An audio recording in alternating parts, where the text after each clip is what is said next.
Assalamualaikum warahmatullahi wabarakatuh.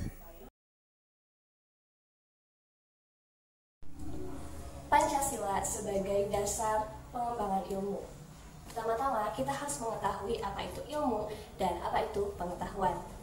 Ilmu berasal dari bahasa Arab, yaitu alima, dan dalam bahasa Yunani ekivalen dengan science.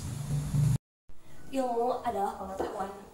Ilmu terdiri dari 3 kategori. Yang pertama adalah hipotesis, lalu teori, dan dalil hukum. Apa itu pengetahuan? Pengetahuan berasal dari bahasa Inggris, yaitu knowledge. Pengetahuan adalah kepercayaan yang benar atau hasil dari proses manusia untuk menjadi tahu. Nah, pada beberapa ahli yang pragmatis, pengetahuan dan kebenaran tidak dapat dibedakan. Dalam artian pengetahuan haruslah benar, jika tidak maka bersifat kontradiktif. Nah, menurut Suaidi ada 4 macam pengetahuan. Pengetahuan pertama adalah common sense, dalam artian pengalaman sehari-hari, hal-hal yang dapat kita terima, yang dapat kita yakini dengan baik. Misalnya matahari terbit dari timur dan bumi berputar mengelilingi matahari. Yang kedua adalah pengetahuan ilmu atau science. Nah, pengetahuan ilmu adalah sesuatu yang mengorganisir common sense, menggunakan metode-metode sehingga menjadi sebuah ilmu. Yang ketiga adalah pengetahuan filsafat, yaitu ilmu yang mengkaji sesuatu secara dalam, kontemplatif, dan universal. Nah, yang keempat, pengetahuan agama adalah pengetahuan yang diberikan Tuhan kepada utusannya dan wajib diyakini oleh semua umat. Pengetahuan dan ilmu hanya bersinonim arti, memiliki makna yang sama, sedangkan pembedanya adalah ilmu itu punya 4 ciri, sedangkan pengetahuan tidak. Apa saja 4 ciri itu? Yang pertama, memiliki objek, yang kedua, bermetode, yang ketiga, sistematis, dan yang keempat, bersifat universal. Yang kedua, perkembangan iptek. Manusia menemukan iptek karena manusia kembali pada jalan pikiran yang rasional. Setelah manusia berhasil memperdalam ilmu pengetahuan, maka produk dari ilmu tersebut adalah teknologi. Ilmu pengetahuan berkembang melangkah secara bertahap menurut dekade waktu dan menciptakan zamannya, dimulai dari zaman pra-Yunani kuno, abad pertengahan, Renaissance, zaman modern, dan masa kontemporer. Yang pertama, zaman pra-Yunani kuno. Pada masa ini, manusia masih menggunakan batu sebagai peralatannya. Oleh karena itu, zaman pra-Yunani kuno disebut juga zaman batu, yang berkisar antara 4 tahun sampai 20.000 tahun yang lalu. Kedua, zaman Yunani kuno. Pada masa ini dianggap sebagai gudang dari ilmu filsafat, karena bangsa Yunani pada masa itu tidak lagi mempercayai mitologi-mitologi.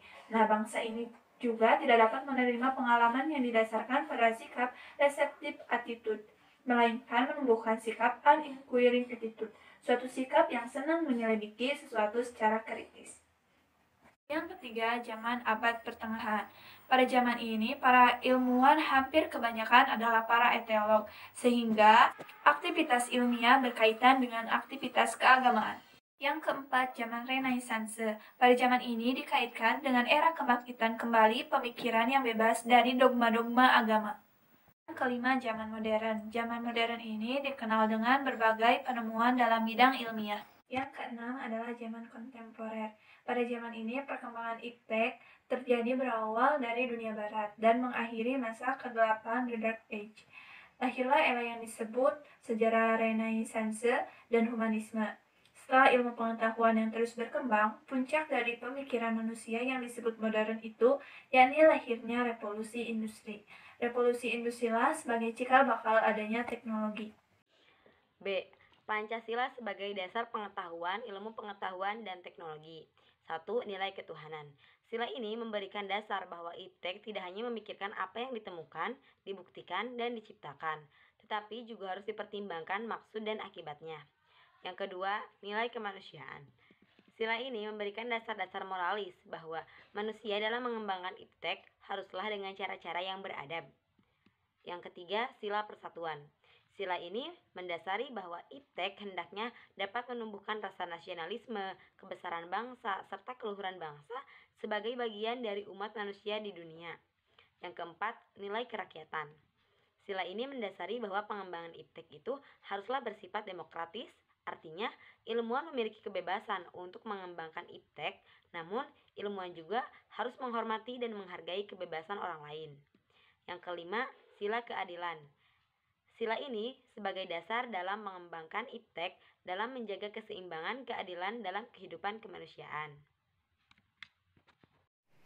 C. Urgensi kedudukan Pancasila sebagai dasar pengembangan iptek. Yang pertama, urgensi Pancasila sebagai dasar nilai pengembangan ilmu ada 3 indikator bahwa ilmu pengetahuan itu bebas nilai, yaitu A.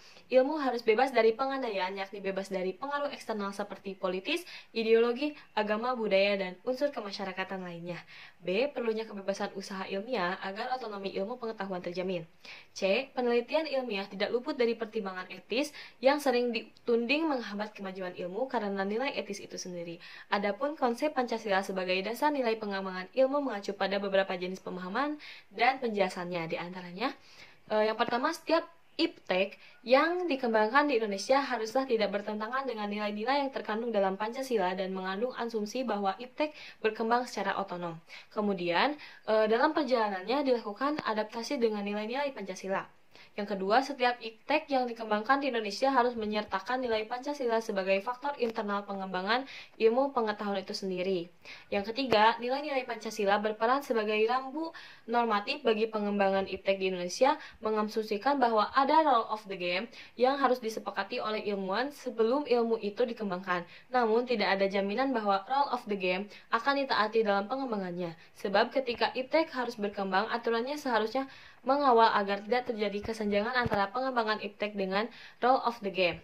Yang keempat, setiap pengembangan iptek harus berasal dari budaya dan ideologi bangsa Indonesia itu sendiri, atau yang lebih dikenal dengan indigenisasi ilmu atau mempribumikan ilmu. Maka dari itu, diperlukan penjabaran yang lebih rinci dan pembicaraan di kalangan intelektual Indonesia sejauh mana nilai Pancasila selalu menjadi bahan pertimbangan bagi keputusan ilmiah yang diambil.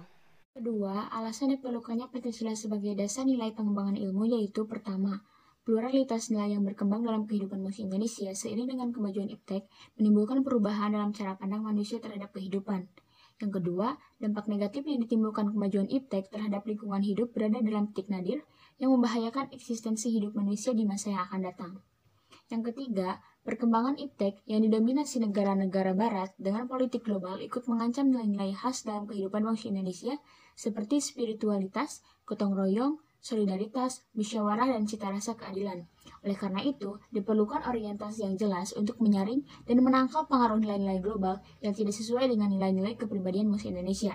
Yang keempat, alasan Pancasila dijadikan sebagai dasar pengembangan ilmu dan teknologi yaitu kerusakan lingkungan yang diakibatkan oleh adanya iptek mengakibatkan generasi yang akan datang menerima risiko rawan bencana. Lalu, penggunaan benda-benda teknologi yang menggantikan peran nilai-nilai luhur. Yang kelima, gaya hidup global menggantikan nilai-nilai kearifan lokal. Dinamika dan tantangan Pancasila sebagai landasan pengembangan iptek yaitu 1.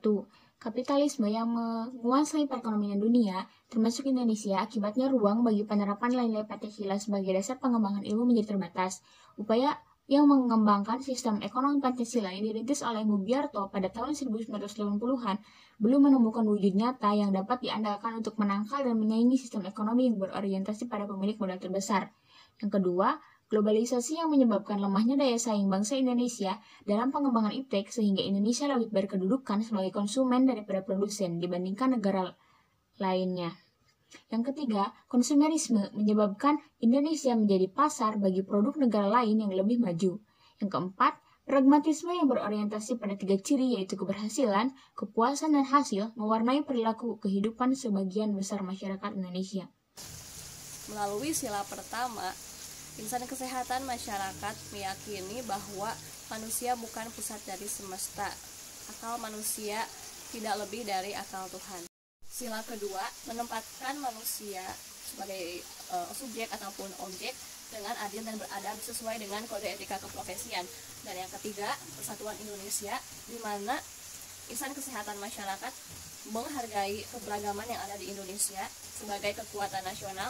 Dan yang keempat, insan kesehatan masyarakat menghargai perbedaan pendapat dan mengutamakan musyawarah demokratisasi di setiap diskusi. Selanjutnya, yang kelima, keadilan sosial bagi seluruh rakyat Indonesia tercermin melalui upaya-upaya kesehatan masyarakat yang mewujudkan peningkatan harkat dan martabat manusia yang merata bagi seluruh rakyat Indonesia. Kesan belajar Pancasila pada semester ini cukuplah menyenangkan dan tidak menegangkan, menjadikan saya lebih semangat untuk mau mencari tahu tentang sejarah negara, bahkan mau mencari tahu permasalahan pemerintahan yang sering terjadi pada saat ini. Terima kasih atas perhatiannya. Wassalamualaikum warahmatullahi wabarakatuh.